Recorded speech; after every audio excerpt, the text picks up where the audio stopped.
तदा हि धर्मस्य ग्लानिर्भवति भारत अभ्युत्थानम् अधर्मस्य तदात्मानं सृजाम्यहम् परित्राणाय साधूनां विनाशाय च दुष्कृतां।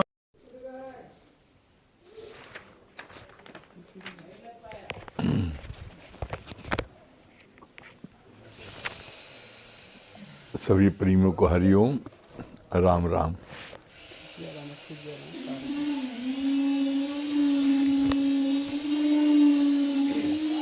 हम लोग कितने भाग्यशाली हैं कि हम लोगों को रोज नित्य ब्रह्म ज्ञान, गीता ज्ञान प्राप्त हो रहा है, जो हम सबको मुक्ति दिलाएगा। साथ में आप हजारों लोगों को मुक्ति दिला सकते हैं इस ज्ञान को बांट करके।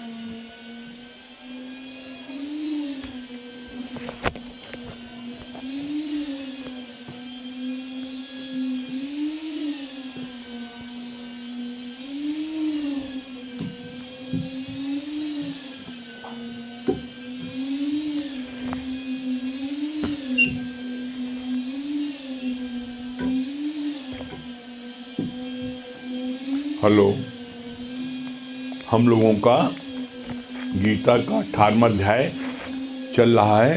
18वें अध्याय का 70 श्लोक कल पढ़ा गया था। क्या बताया था कल भगवान ने? संत की महिमा वेद न जाने, वेद तो जेता सुने तेता बखाने। कई लोग बाहर से गुरु की नकल कॉपी करते हैं, पर आत्मनिष्ठा से रीस नहीं करते। त्याग और तप गुरु की तरह नहीं है। कंचन तजना सहजय, सहज त्रिया कानी। मान बड़ाई ईर्षा दुर्लभ तन्ना ये।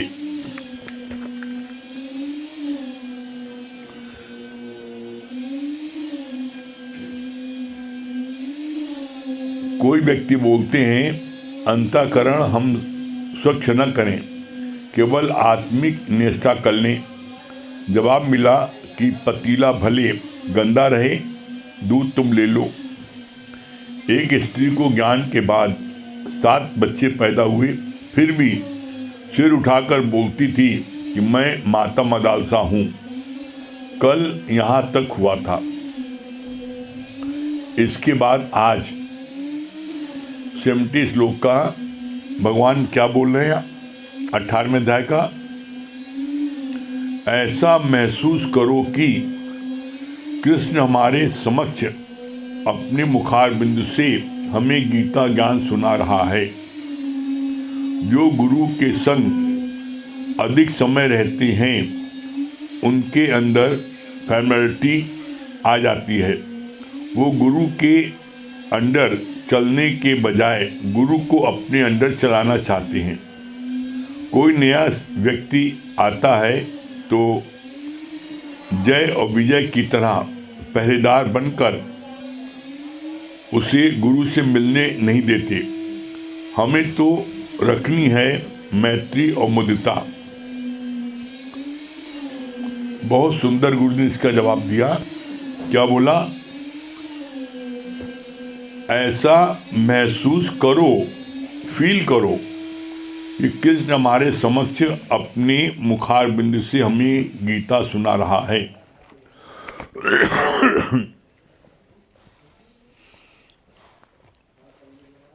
जाकी रही भावना जैसी, ताकि देखी तीन मूर्तिन तैसी। आपके मन में जैसी भावना होगी वैसे आपको मूर्त सामने दिखाई पड़ेगी। अगर आप अपना उद्धार करना चाहते हो तो उसके लिए भगवान ने उपाय क्या बताया? तुम ऐसा फील करो अंदर में। क्या फील करो? कि हमें साक्षात साकार रूप में कृष्ण ज्ञान सुना रहे हैं। ऐसा फील करोगे तो उसका लाभ क्या होगा? उसका लाभ होगा आपके मन में अंधी श्रद्धा, अटूट विश्वास और अथाह प्रेम ऑटोमेटिक उभर पड़ेगा। कैसे? जैसे आप कोई हीरो हीरोइन पिक्चर में दिखाई पड़ते हैं, टीवी में दिखाई पड़ते हैं, और वही आपके शहर में आ जाते हैं, आपके पास आ जाते हैं, आप उनको सामने साकार देखते हो, तो आपके अंदर में एक अद्भुत प्रसन्नता प्राप्त होती है। और मैंने सामने देखा है। इसी तरीके से जब आप अंदर में फील करोगे कि मैं साकार कृष्ण से ज्ञान सुन रहा हूँ, तो आपके रोम रोम में आनंद की अनुभूति होगी। कैसे? इसका हमने जीवन में अनुभव किया है। जब आप गुरु के कोई भजन गाते हो, गुरु महिमा का भजन गाते हो, तो उस समय देखिए आपका रोम रोम प्रसन्नचित हो जाता है, आपकी आंखें भीग जाती हैं, रोम रोम प्रफुल्लित हो जाता है। उस समय एक ऐसे आनंद की अनुभूति होती है कि जैसे मेरे ऊपर गुरु की कृपा बरस रही है। इस आनंद को हम मुख से वर्णन नहीं कर सकते। जैसे गूंगा गुड़ खाए और बता न सके, इसी तरीके से जब हम गुरु की महिमा का गुणगान करते हैं, भजन गाते हैं, बताते हैं, तो उस समय एक अद्भुत आनंद की प्राप्त होती है। इसी तरीके से जब हमारे मन में ये फीलिंग होती है कि हम साकार गुरु, साकार कृष्ण से ज्ञान सुन रहे हैं, तो मेरे अंदर में ऐसी एक आनंद की अनुभूति फील होगी जो आप दुनिया के करोड़ों रुपए कमाने के बाद भी वो आनंद आपको प्राप्त नहीं होगा। फिर आगे बोला, कितनी अच्छी बात, जो गुरु के संग अधिक समय रहते हैं उनके अंदर फैमिलिटी आ जाती है। वो गुरु के अंडर चलने के बजाय गुरु को अपने अंडर चलाना चाहते हैं। क्या है एक्चुअल में? क्या होता है, पहले जब हम शुरू में आते हैं तो हम इतना एहसान में भीगे रहते हैं कि हम गुरु के चरणों में ही बैठते हैं और वहाँ से हटने का मन नहीं करते, हमको यहीं बड़ा आनंद मिल रहा है। गुरु कहता नहीं, जो तू है सो मैं हूँ और जो मैं हूँ सो तू है, मोहि तो ही भेद कैसा। गुरु उनको कहता नहीं तुम मेरे पास बैठो। तो जब उनको पास बैठाने के लिए कोशिश करता है और हर प्रकार से आश्वासन दिलाता, नहीं तुम्हारे हमारे कोई भेद नहीं है, और प्रोत्साहन दे करके पास बैठाता है। जब पास बैठाता है तो पास बैठते बैठते क्या होता है, फिर ये जब तक पूर्ण ब्रह्म आपके अंदर से प्रकट नहीं हो जाता, जीव भाव थोड़ा सा भी रहता है, तो ये मनुष्य जाति की प्रकृति है। क्या प्रकृति है? कि वो जिसने सहारा दिया, जिसने हमारे सारे क्लेश को मिटाया, हमारी गर्मी को मिटाया, हम लू धूप में परेशान थे, पसीने पसीने थे,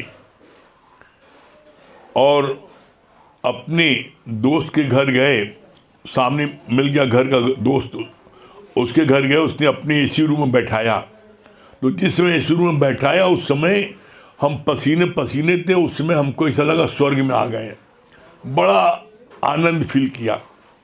और जब हमारा पसीना सूख गया, ठंडक मिलने लगी, और वो ठंडक हमको जब इतनी मिल गई कि हमको जो है अब गर्मी एहसास गायब हो गया, तब अब सेकंड प्रक्रिया शुरू होती है। सेकंड प्रक्रिया क्या शुरू होती है? तब हम उसके कमरे में चारों तरफ देखने लगते हैं और देखते हैं, अरे यहाँ ये फोटो टंगी बाबा की, यहाँ टंगी दादी की, यहाँ फलाने की, अरे ये बड़ा मूर्ख है, ये तो बिल्कुल देहाती है। देखो बाबा की फोटो टांगे, अरे आजकल तो लोग टांगते हैं दौड़ता हुआ घोड़ा घोड़ी हैं, चित्र टांगते, क्या टांग दिया इसने। तो जिसने हमको ठंडक दिया, हमारे को सहारा दिया, फिर हमें उसी की बुराई नजर आने लगती, उसकी कमी नजर आने लगती है। एकदम ठीक इसी प्रकार से गुरु सहारा देता है, बैठाता है हमको, और जब हम बगल में बैठने लगते हैं, बैठते बैठते फिर कोई न कोई दोष नजर आने लगता है। अभी इनके में कमी है, इनके में कमी है, इनको ऐसा नहीं करना चाहिए, ऐसा करना चाहिए। तो फिर वो इतना अधिक फॉर्मेलिटी में आ जाता है कि फिर वो गुरु को चाहता है मेरे अंडर में चलें, और गुरु को अपनी राय देने लगता है, ऐसा मत करिए, ऐसा करिए, ऐसा नहीं कि ऐसा करिए। और यदि गुरु उसकी राय को नहीं मानता तो बड़ा दुखी हो जाता है। देखो, एक तो मैं इनके भले के लिए बता रहा था और मेरी बात नहीं मान रहे। तो जिससे हमने पढ़ाई की, फिर हम उसी को पढ़ाने लगते हैं। तो भगवान ने बोला यही जो है सबसे बड़ी गिरने की निशानी है। क्यों? गुरु जो भी कर्म करता है उसके पीछे कोई न कोई रहस्य जरूर होता है। उस रहस्य को तुम अभी नहीं जानते। जब तुम गुरु की उस ऊंचाई तक पहुंचोगे तब तुमको पता लगेगा कि गुरु ने इस काम को ऐसे इस कारण से किया। अभी नहीं पता लगता है। और जब उस ऊंचाई पहुंचोगे तो उसके लिए क्या है? उसके लिए जरूरी है, गुरु ने बोला गुरु के संग जो रहता है वही रह सकता है जो आँख, कान और मुख बंद रखे, बोले नहीं, बस सुने, और सुन करके एक शब्द भी न बोले, सिर्फ जो है वो देखे, सुने और उसको जो है बस समझता जाए। जब गुरु के लेवल तक पहुंच जाओगे तब बोलो तुम, तब तुम्हारे वचन सही निकलेंगे। अभी बोलोगे तो कुछ गलत हो जाएगा और तुम गुरु से दूर हो जाओगे। कभी भी कोई भी कर्म गुरु अपने स्वार्थ के लिए नहीं करता। सदगुरु जो है वो सर्व के हित के लिए, या जो उसकी शरण आ गया कैसे ये मेरे उस ऊंचाई तक, मंजिल तक पहुंचेगा, कोई न कोई ऐसा वो उपाय करता है जिससे उस मंजिल तक पहुंच जाए। लेकिन जो समझ गुरु की नहीं है जिसको, वो यह समझता है कि ये भी कोई न कोई कारण, कोई न कोई स्वार्थ होगा। ऐसा नहीं है। इसीलिए कहा गया एवड ऊंचा होए तो उसको जाने। तुम जब गुरु की ऊंचाई तक पहुंचोगे तब तुम गुरु के रहस्य को समझ पाओगे। जैसे एज ए एग्जाम्पल,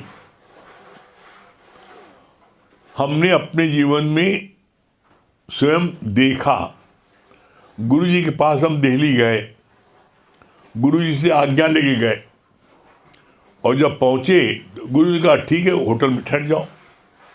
हम ठहर गए होटल में, कोई बात नहीं, बहुत अच्छी बात है। लेकिन हमारे बाद कोई हमारे साथी वो भी आया बाहर से, और गुरु जी जहाँ ठहरे थे गुरु जी ने उसको अपने पास ठहरा लिया। अब मेरे तन बदन में आग लगी कि हम पहले आए थे। अगर जगह थी गुरु जी के पास में तो पहले हम आए तो हमको बुलाते।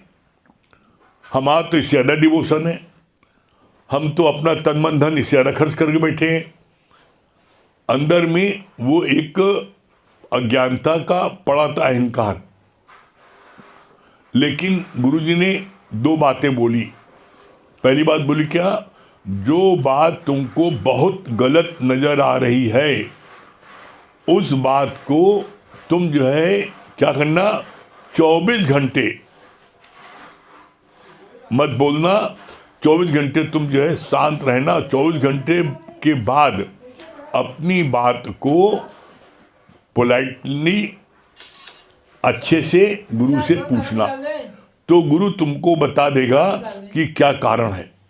तो ऐसे में ऐसे हुआ, मैंने 24 घंटे बाद मैंने गुरु जी से पूछा गुरुजी हम आए थे, वो आपने हमको होटल में बोला, हमारे बाद हमारा साथी आया, उसको आपने अपने साथ ठहरा लिया।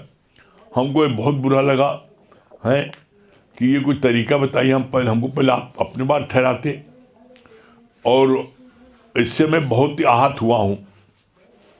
तो गुरु जी का बस इतनी ही बात है। हम कहा गुरु जी हम हमको दुखी करा इस बात ने। अरे तो गुरु ने क्या बोला, अरे तुम्हारे को जरा सी बात तुम जो है तुम दुखी हो रहे हो, अच्छा हो तुमने हमसे पूछ लिया। जो मैंने अपने साथ जिसको ठहराया है वो इनके घर पर 5 साल पहले से आ रहा है। घर के सारे प्राणी इससे बहुत ही हिले मिले हैं। जिसके घर मैं ठहरा हूं उनका बेटा इनवैलिड है और उनकी मदर वो उसी की सेवा में रात दिन लगी रहती हैं। हमने उसको यहाँ बुलाया तो अब क्या है, वो उस बेटे की सेवा में लग जाएगा, क्यों बेटा उससे बहुत जो है उससे दोस्ताना है। फिर क्या होगा, उसकी माँ सत्संग में बैठ के सत्संग सुन सकती है, हमारा संग कर सकती है, इसलिए मैंने उनको यहाँ बुलाया। बाकी और कोई कारण, तुम्हारा परिचय उनसे नहीं है, तुम फर्स्ट टाइम आए हो उनके पास, और अगर हम तुमको बुला लेते तो वो हमारी सेवा करें और बाद में तुम्हारी सेवा करें, तो जो थोड़ा बहुत 2-4 मिनट सत्संग बैठती वो न बैठ पाती। अब तुम बताओ क्या उचित था। हम झरझर रोने लगे, हमका गुरु जी हमको माफ़ करिए, हमसे गलती हो गई, हमें नहीं सोचना चाहिए था। तो बोला नहीं गुरु के कार्य में रहस्य है, हम उस रहस्य को नहीं जानते, जिसके कारण से गुरु के प्रति मेरी गलत भावना पैदा हो जाती है। तो कोई भी बात तुमको गलत लगे, अपना मन कभी भी खराब नहीं करना, और तुरंत कोई बात गलत लगे तो तुरंत कभी नहीं पूछना। क्यों, उस समय तुम्हारी बोली में इतनी कड़वाहट होगी कि तुम लाख चाहते हुए भी तुम जो है प्यार से मीठे शब्दों का प्रयोग नहीं कर पाओगे, कुछ न कुछ कड़वे शब्द निकल जाएंगे। और बोला नहीं, वचन संभाल के बोलिए, वचन के हाथ न पाओ, और एक वचन औसत करे एक करे घाव। तुमने कोई वचन ऐसा बोल दिया अशोभनी, अब तो मुख से निकल गया, वापस नहीं आएगा, लेकिन फिर जिंदगी भर तुम पश्चाताप करोगे, मैंने गुरु को ये वचन क्यों बोले। तो इसलिए गुरु ने बोला, कभी कोई बात गलत लगे तो क्या करो, 24 घंटे के बाद अपना मुख खोलना और जो पूछना चाहते हो गुरु से नम्रता भाव पूछ लेना, गुरु तुमको उसका जवाब दे देगा। यही बात मैंने की, बड़ा मन में संतोष मिला, और ये बात बिल्कुल थी। अगर हम उसी समय पूछते तो उससे मेरे मन में क्या भाव आ रहा था। मैं अभी गुरु जी बात करता हूँ है, और मैं अभी वापस जा रहा हूँ इलाहाबाद, हमें नहीं रुकना यहाँ पर, कोई तरीका है। मैं पहले आया, मुझको नहीं अपने पास बैठाया, रुकाया और दूसरे को रुका लिया। गुरु जी आपका कोई तरीका कोई है। हम ऐसे से वर्ड्स मन में सोच रहे थे ये कहेंगे, लेकिन 24 घंटे बाद धीरे धीरे वो जो है समाप्त होता गया, मन के जो गलत भाव थे, और 24 घंटे बाद नॉर्मल हो गया। और उस समय हमने गुरु से ही पूछा, गुरु जी हमको बड़ा दुख हुआ कि आपने उसको बुला लिया, बाद में आए, हमको आपने नहीं बुलाया। कहने का ढंग जो था नम्रता वाला था, तो गुरु ने हमको प्यार समझा दिया। अगर हम यही बात कड़वे ढंग से बोलते तो गुरु तुमको प्यार समझाता, लेकिन हम अपने को माफ न कर पाते कि हम अपने गुरु से, जिससे हमने उंगली पकड़ के चलना सीखा है, बोलना सीखा है, उठना बैठना सीखा है, उससे मैंने ऐसे कड़वे शब्दों का इस्तेमाल क्यों किया। तो इसलिए गुरु कभी भी अपने स्वार्थ के लिए कुछ नहीं करता। सदगुरु यही तो निशानी है। संत बड़े परमार्थी जाको शीतल अंग और तपत बुझाए औरों की, दे दे अपना रंग। संत, जो सच्चा संत सच्चा सदगुरु है, वो हमेशा उसके अंदर एक करुणा होती है कि जो मेरी शरण आ गया है कैसे इसको हम मंजिल तक पहुंचाएं। फिर आगे क्या बोला भगवान ने,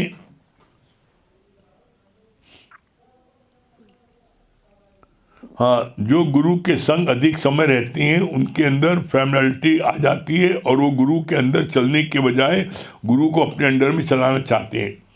कोई नया व्यक्ति आता है तो जय और विजय की तरह पहरेदार बनकर उसे गुरु से मिलने नहीं देते। जो पुराने होते हैं और बहुत अधिक संग करते हैं तो वो बड़ी रंगबाजी उनके में आ जाती है, मैं गुरु का सबसे क्लोज हूँ। और जो नए आते हैं उनको वो जो है टीज करते, दुखी करते हैं, पीछे हटो, अभी नहीं मिल सकते गुरु, जाओ कल आना है, ये कोई तुम्हारा टाइम मिलने का है, मतलब उनको जैसे दुत्कारते हैं। तो अपने पर लेके देखो कि गुरु ने तुमको ऐसे दुत्कारा कभी? तुम कैसे गंदे संदे आए थे, गुरु ने तुमको प्यार किया ना, तो गुरु ने प्यार करके प्यार करना सिखाया। तो इसी तरीके से जो भी तुम्हारे नज़दीक आता है उसको इतने प्यार से डील करो, है। अगर मान लो बेसमय आया है, गुरु सो रहे हैं, टाइम नहीं मिलने का है, तो उसको प्यार समझा दो, बेटा इस समय आ जाना, मुलाकात हम करवा देंगे तुम्हारी, अभी इसमें सो रहे हैं, बताओ तुम कहो जगा दें, लेकिन उचित नहीं होगा जगाना, इतने थके सो रहे हैं। तो तुमने उसको प्यार के 2 शब्द बोले, तुम आओ इस समय, हम तुम्हें मिलवा देंगे, है, और तुमसे अच्छे से मिलेंगे।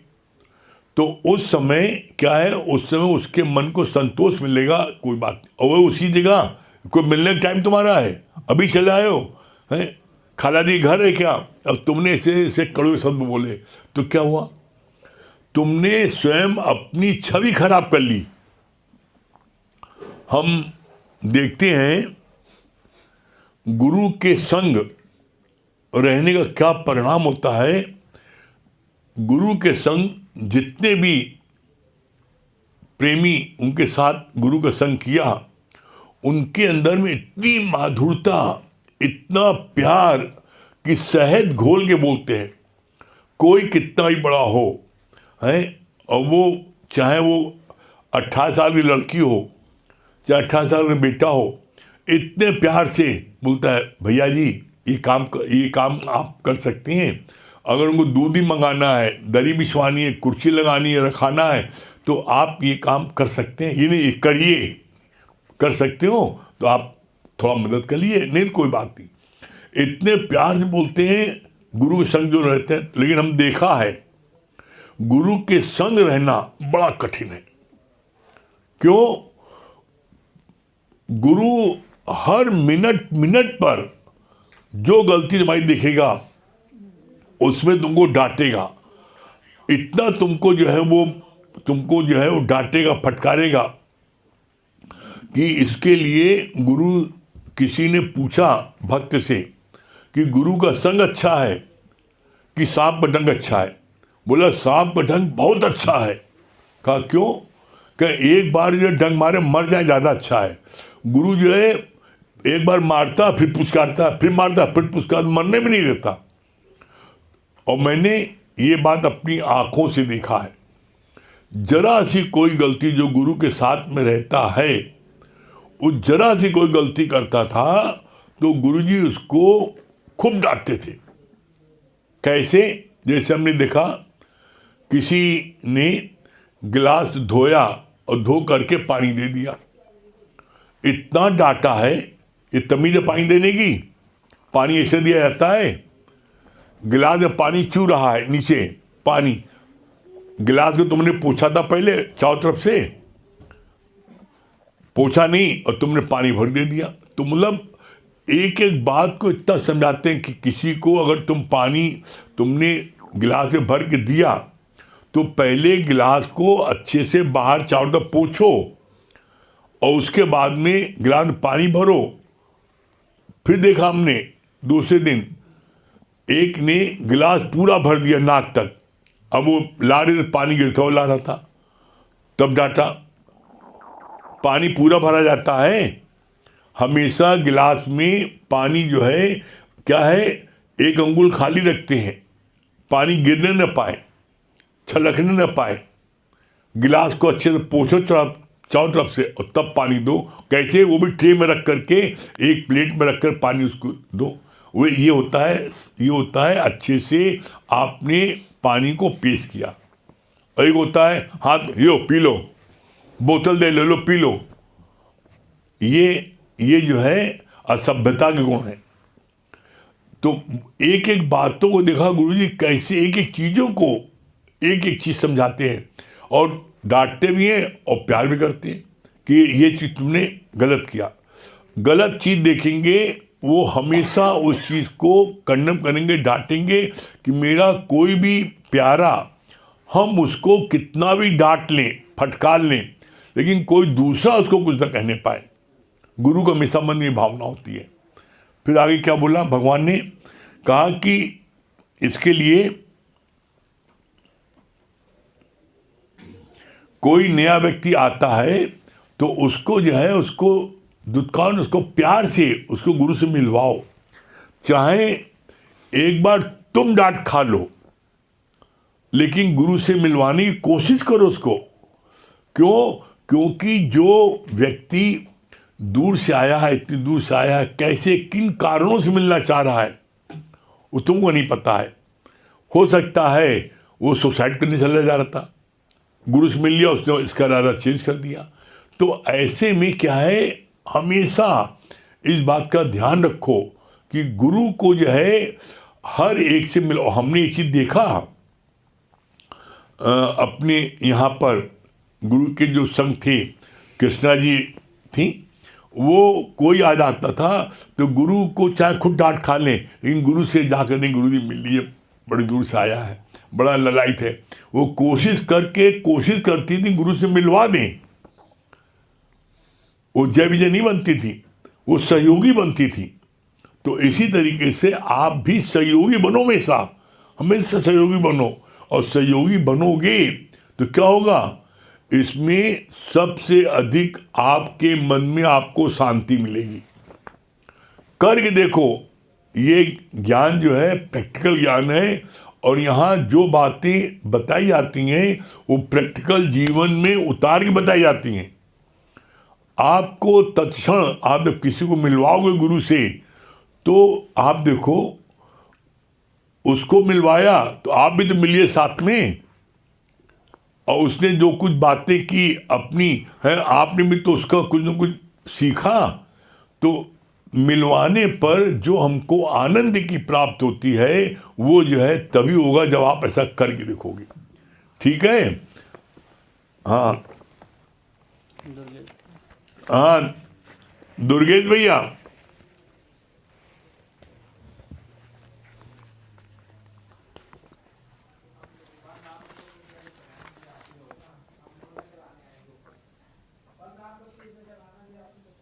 हरिओम गुरुजी। हरिओम भैया, हरिओम।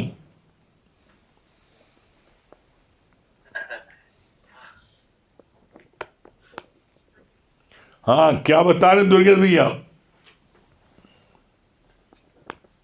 हाँ गुरुजी, बहुत अच्छी बात बताया ना आपने कि गुरु का कोई भी कार्य है, अगर तुम्हारे किसी तरह की क्वेश्चन उठे हैं तो उसको 24 घंटे बाद गुरु से पूछो। और क्यों तुम ये तुम नहीं पहुंच पाए हो जहाँ पे गुरु की स्थिति है, उस स्थिति पे आप नहीं पहुंचे हो, तो उनके कर्म को आप देखते हो तो आपके मन में कोई है, और वो क्वेश्चन आप गुरु से 24 घंटे बाद आप शांति से पूछो, क्योंकि गुरु के हर कर्म में मर्म छुपा हुआ है। तो ये बात बहुत अच्छी लगी गुरु जी। हाँ, क्या बोल रही है पूजा जी? हरिओम गुरुजी। हाँ, आज हमने कहा पूजा जी टोपी पहनती, हम भी पहने टोपी। हाँ, क्या बता रही हैं? ये बात बहुत अच्छी लगी ना, गुरु के हर एक कार्य में राज होता है। ये बात बहुत अच्छी लगी। तो भी करते हैं उसके पीछे कुछ ना कुछ कार्य राज जरूर होता है। हाँ, ये बिट्टू रानी क्या बता रही है बगल में बैठी है आपकी? पूजा जी आप बगल में बिट्टू। हाँ बेटा, क्या बता रही बेटा? बिना वचन संभाल कर बोलिए, वचन के हाथ ना पाओ, एक वचन औषधि करे दूसरा करे घाव। ये बात बहुत अच्छी। बहुत अच्छा बेटा, तुमने कोई भजन याद किया है? हाँ गुरुजी। हाँ चलो एक ही संजय सुनाओ। और कौन है? उनको मिलाओ इसके बाद आते नंबर को। जीवन हमारा दोबारा न खिलता, हमें गुरुदेव तेरा सहारा न मिलता, ये जीवन हमारा दोबारा न खिलता। श्वासों की सरगम माध्यम हुई थी, जीने की आशा धूमिल हुई थी। श्वासों की सरगम माध्यम हुई थी, जीने की आशा धूमिल हुई थी। तेरे नाम का जो सहारा न मिलता, तेरे नाम का जो सहारा न मिलता, ये जीवन हमारा दोबारा। क्या हुआ? कट गया। हाँ आरती मंडल।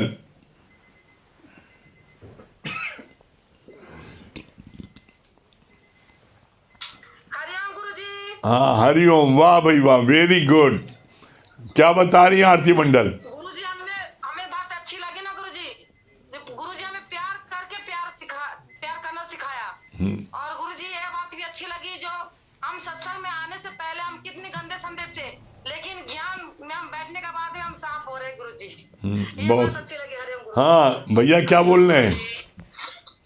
गुरुजी ये बात अच्छी लगी ना, वचन के होत नहीं हाथ पाँव, एक वचन करे औषधि का काम और दूसरा करे घावों का काम। हमें कभी भी सोच समझ के बोलना चाहिए। बात बहुत अच्छी लगी गुरुजी। हाँ बिट्टू रानी। हरिओम गुरुजी। हरिओम बेटा।